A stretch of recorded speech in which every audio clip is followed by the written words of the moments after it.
The race to 5G is on, and the battle for talent is getting fierce.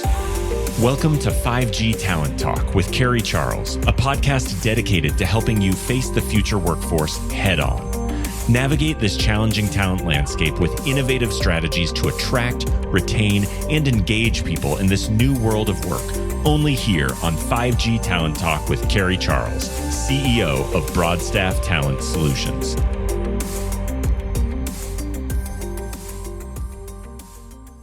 Thanks for joining me today on 5G Talent Talk. I'm Carrie Charles, your host, and my special guest today is Ishwar Parulkar. He is the Chief Technologist for Telecom and Edge Cloud at Amazon Web Services. Ishwar, thank you for joining me today. I'm so excited about this conversation. Thank you for having me. It's a pleasure to talk to you today. So you have a very interesting path to technology, telecom, to the seat that you're in today. So please share that with us. Yeah, so I've been in the tech field for over a couple of decades and have had the fortune of working for some of the most innovative companies and work on some of the key technology inflections that have happened. So I started my career at Apple straight out of graduate school. I spent a few years there. Then I worked at Sun Microsystems, which is no longer exists, but was a high-flying tech company at that point. Then I moved to Cisco Systems, and now I'm at AWS for about 7 years. Every few years, I've kind of, as you can see from the path, I've changed technology areas to keep up to date with the latest technology, try to do something different. But I've always brought experience from the previous space to the new space. Last few years before AWS were at Cisco Systems, where I was the chief architect CTO for their telco business. And in 2015, I was looking at some of the emerging technologies, software-defined networking, 5G virtualized networks, mobile edge computing. I started some industry initiatives in that space, but soon came to the realization that cloud could transform this industry in a big way. I was convinced that this would happen at some point, which is what brought me to AWS in 2016. And I spent the first couple of years in AWS convincing the AWS and the cloud experts about telco and what cloud could do for the telco and vice versa, kind of educating the telco execs on what the cloud was capable of doing. And that's kind of been my journey since joining AWS, is convincing the cloud to invest in telco, build some of the technology assets now that we have now, and kind of we are now well on our path to influencing and transforming the telco industry. Yes, you are. And we're going to talk about that a little bit more in a minute. First, describe your role at AWS in further detail. Yeah, so I'm the chief technologist for Edge Cloud and Telecom at AWS. So AWS is a horizontal kind of developer environment which caters to all kinds of developers. But there are a few verticals which we have identified as very strategic and unique in certain perspectives. The go-to-market motions are unique. There is an ecosystem of partners, vendors, standards, alliances, bodies. And some of the tech is very specific to that vertical. So telecom is one of those verticals that we are focused on. And I play the role of the CTO for this vertical. In that role, my job is to define the technology strategy, look at new products, new services, enhancements to existing services, specifically for telecom use cases and workloads, as well as working with execs from our customers, the telcos, to understand their business strategy, what their pain points, friction points are, and then bring that back to the company, to the technologists to start looking at how can we help solve those problems. And another piece of my role is evangelizing and explaining the value of the cloud and what we are doing in external forums, keynotes, at conferences, participating in standards, bodies, alliances, as well as doing things like this podcast. Well, tell us, how is cloud helping telcos, and what will be the impact of cloud for the entire industry? So the cloud has a very big role to play in transforming telecoms. And we're looking at a few pillars. I can categorize them into three key pillars from a technology perspective in terms of what we're doing with telcos. The first one is cloudifying networks. So this is about running telco networks, now running and operating and building them using the cloud as an infrastructure.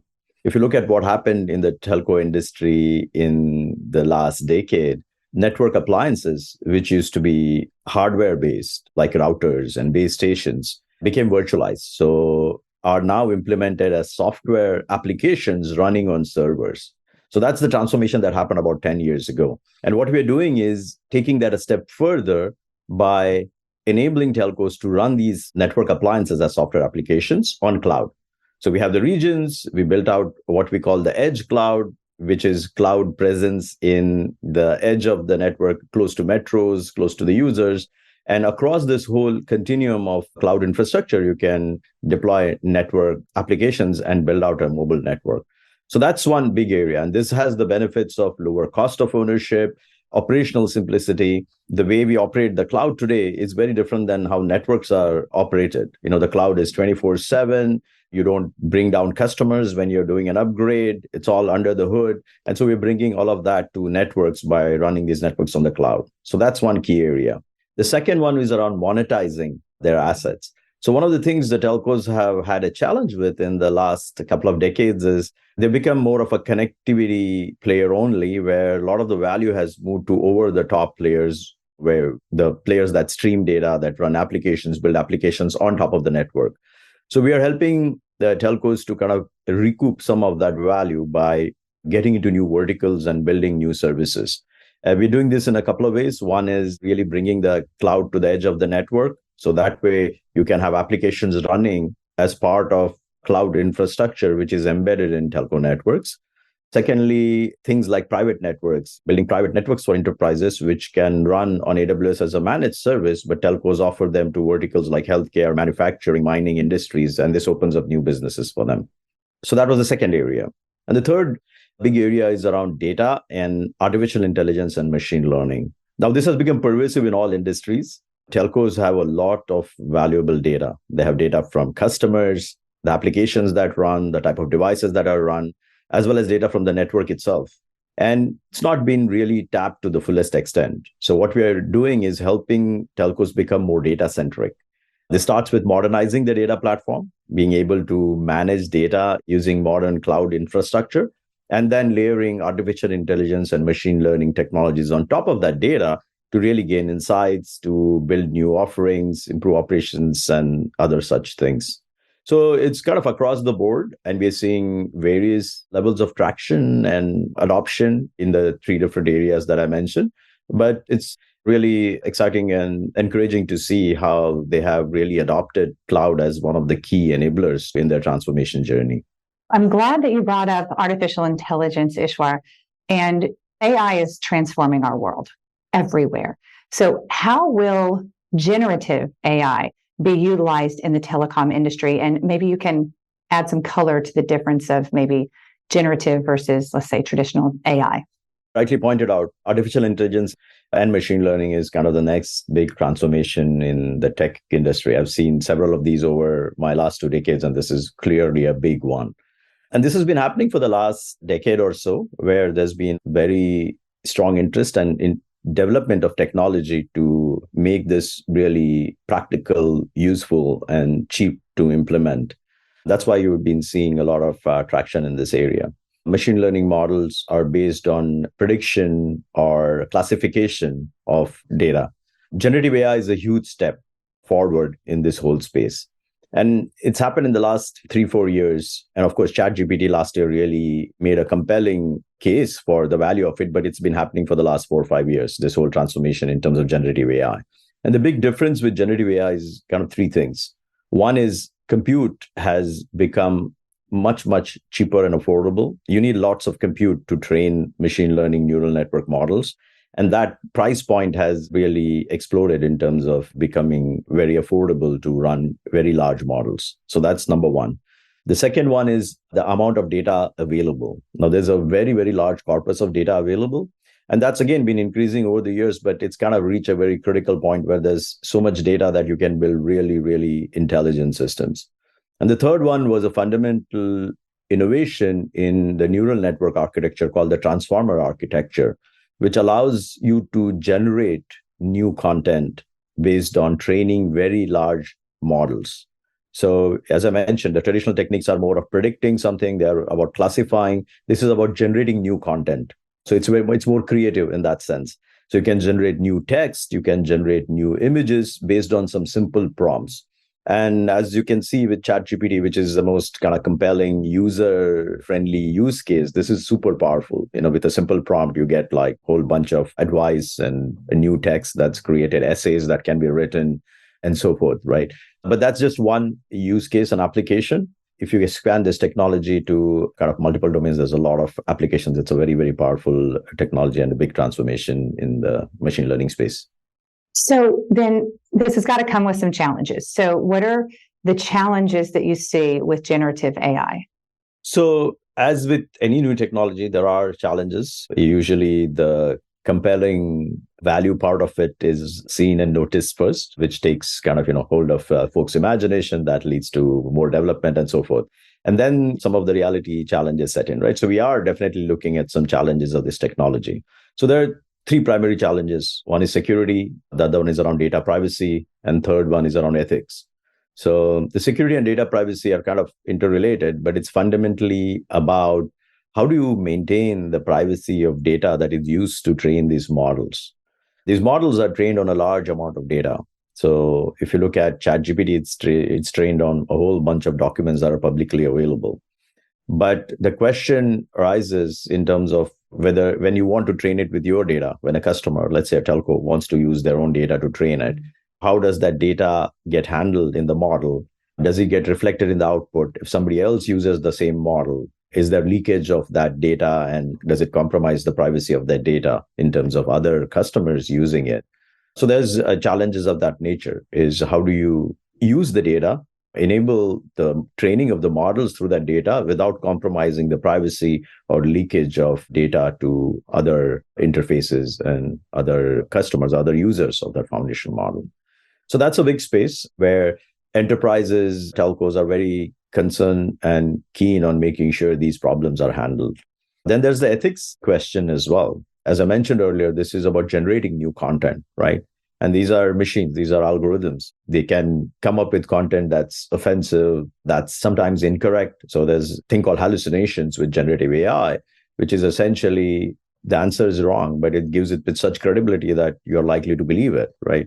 So there's that. There's hallucinations. Then there's offensive content. There can be biases that can creep in, racial bias, gender bias. So all of these things need to be handled.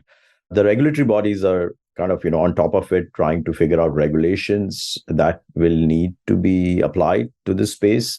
And more importantly, you would need tools for helping developers to manage all of this, to manage data privacy, to make sure that the applications are secure, to make sure that the output is ethically correct, adheres to ethics, things like that. And that's where we are very focused on from an AWS perspective, because we are developer environment. If you have to look at it at one level, right? We don't just build foundation models, we build capabilities for application developers to develop applications.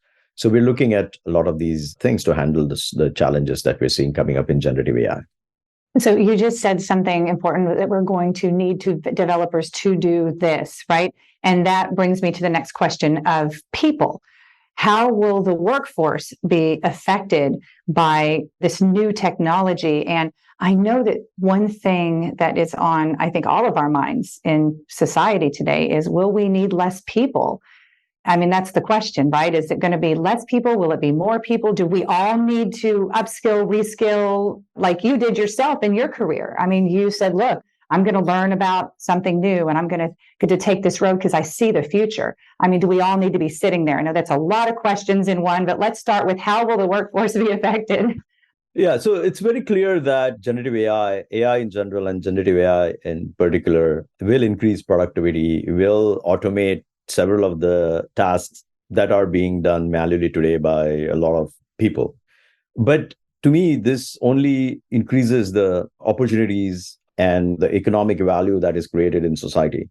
You just have to look at technology transitions in the past. And if you go back to the Industrial Revolution as an example, or even personal computers when they came up in the 1980s, initially there was a fear, this is going to take away jobs, you don't need people anymore. But what the Industrial Revolution did was just create like a massive economy where there was just more opportunity and more jobs. Same with personal computers.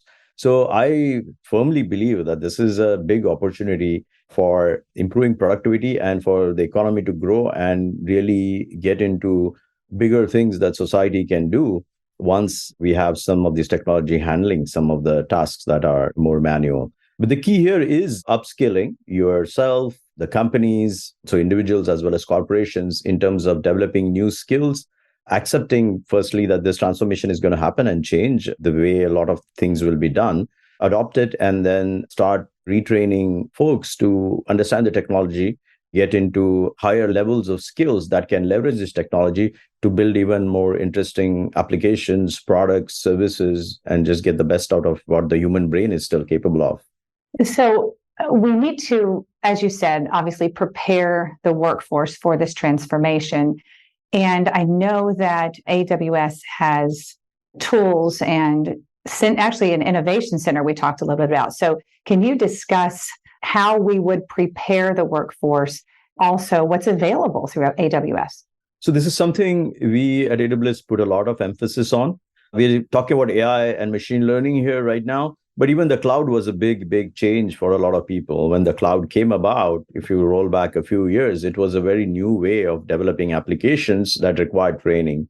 So we've been doing this right from the inception of the cloud, is certification and training programs that are geared towards training people in cloud skills, in how do you program, how do you build applications using cloud services. So as an example, one of the efforts and goals we have is to train 29 million individual people through freely offered AWS training programs to get them to become experts in cloud development skills. So this is a goal we have set for general cloud skills itself. In the AI space, we created a center called the Innovation Center. And this is a center that has experts ranging from strategists to engineers, machine learning engineers to machine learning scientists, solution architects, product managers, business development folk who will help customers and other developers who want to adopt this technology in understanding this technology, and not only just understanding this technology, but really thinking through what the strategy should be, what type of products they can develop, and help them through their journey of even developing some of these products and applications using this technology. And this is beyond just the products and services we build. We have products and services that we are building in generative AI. We have Bedrock, which is a managed service to help build generative AI applications. We have our own applications like Code Whisperer, but this is on top of that. This is for training, educating, and helping customers and developers go through the journey of transforming their companies using this technology. Ishwar, you said 29 million people is your goal to train and educate. I mean, that's significant. I mean, you're making such an impact and really helping the world upskill.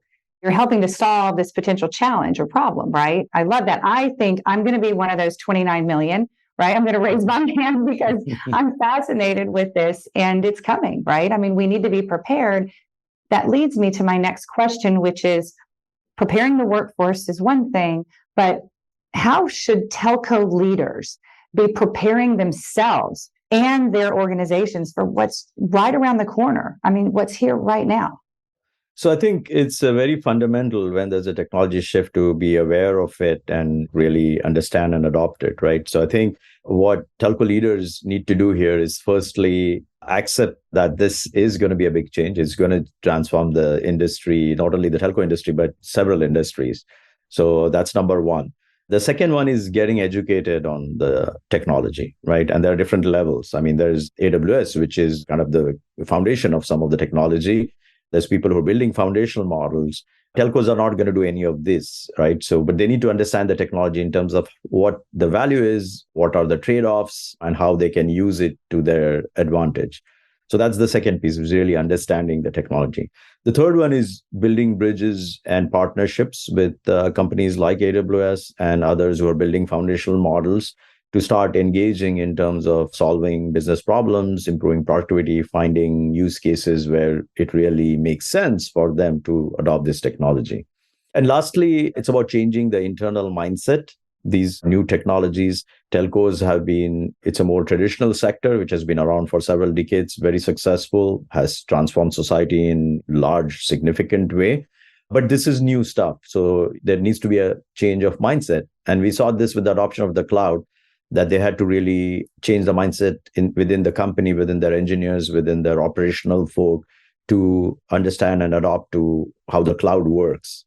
So the same thing needs to happen here, is changing the mindset. And related to that is what we discussed earlier, which is retraining, getting these employees to understand the new technology, develop new skills So there's that transformation of the workforce that also needs to happen along with this. I'm feeling inspired. I think there's a lot of possibility ahead of us. Ishwar, this has been a fantastic conversation. I know I've learned a lot, and I just want to thank you for coming on the show today. It's been a pleasure. I really enjoyed the conversation as well, and I hope your audience as well enjoys this. I'm sure they have. Thank you. We'll talk soon. All right. Thank you. Thank Bye-bye. you. Bye.